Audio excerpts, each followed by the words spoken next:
নমস্কাৰ বন্ধু বান্ধৱীসকল, স্বাগতম জনাইছোঁ সকলোকে। মই DLED পাঠ্যক্ৰমৰ ওপৰ সম্পৰ্কে এটি কথা ক'বৰ কাৰণে ভিডিঅ'টো বনালোঁ।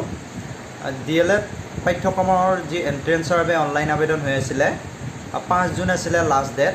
এতিয়া এই লাষ্ট ডেটটো 15 জুনলৈ বঢ়াই দিছে।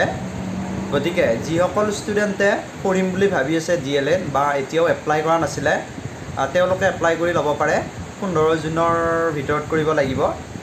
এইবাৰ আৰু বঢ়াই নিদিয়ে, এবাৰ বঢ়াই দিলে 15 জুনলৈ ডেটটো বঢ়াই দিছে। এই 15 জুনৰ ভিতৰত সকলোৱে অনলাইন আবেদনটো কৰি লওক। অনলাইন ফিজ 600 টকা, মানে ডাক কাটিব লাগে সেইখিনি।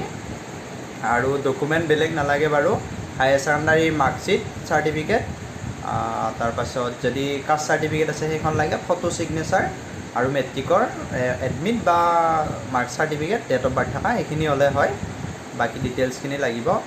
আপোনালোকে বা যিসকলে কৰিম বুলি ভাবি আছে সোনকালে কৰি লওক। 15 জুনলৈ বঢ়াই দিছে আৰু বঢ়াই নিদিয়ে। জুলাইত পৰীক্ষা হোৱা কথা, গতিকে সকলোৱে সোনকালে এপ্লাই কৰি লওক। ধন্যবাদ। শ্বেয়াৰ কৰি দিব সকলোৱে যাতে গম পায়।